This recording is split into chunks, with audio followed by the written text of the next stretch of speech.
Hi, I'm Dr Emma Craythorne, consultant dermatologist and founder of Klira. You've landed on this page to talk a little bit more about melasma in real life and what this means. Now, melasma is a condition that typically affects the face. Commonly, it can be the sides of the cheeks, the upper lip, and the temples or the lateral aspects of the forehead. It's a pigmentary issue. In other words, there is an increase of pigment laid down in these areas, and often people can describe it as a shadow or a dark mark or a dark patch. This is caused typically by a combination of our genetics. In other words, we have melanocytes that are very sensitive to inflammation or stimulation. These melanocytes are the cells that lay down pigment within our skin, and sometimes they are made more sensitive, yes, by our genetics, but also by hormonal influence. And many women will notice they have melasma either from starting on the oral contraceptive pill, or it might have developed during their first pregnancy. So you have to have these sensitive melanocytes. And the second part that you have to have is an ultraviolet, or in some cases, a visible light stimulation of those melanocytes. And I'm telling you, it doesn't need to be a lot. It can be a small amount sitting inside by a window with all of this ultraviolet coming in. Now, the problem with melasma is that we are constantly surrounded by ultraviolet light.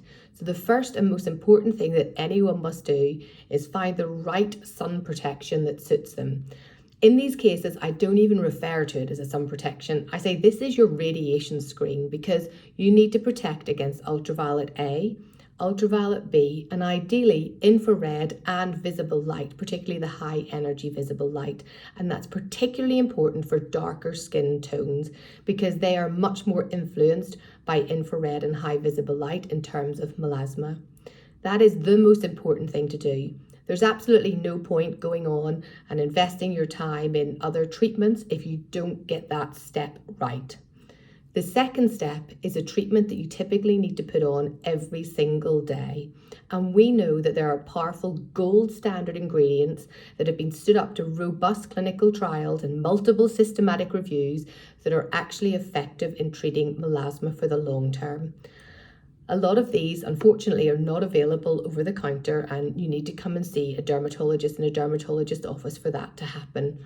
Now, part of the reason why I invented Klira is because I wanted to make this much more accessible for everybody. This means that you're then able to get the serum that you put on every day, and it's beautiful. It doesn't look like your typical tubes of creams that you'd have lying around. This is a beautiful serum you apply to the skin, but not only is it beautiful, it actually has those ingredients I talked about that are effective in treating the condition of melasma. Now, that's just a very quick overview of melasma. I go into this in a lot more detail on my social media channels, and I'd love you to come along and learn a little bit more. Hopefully that was helpful for just now.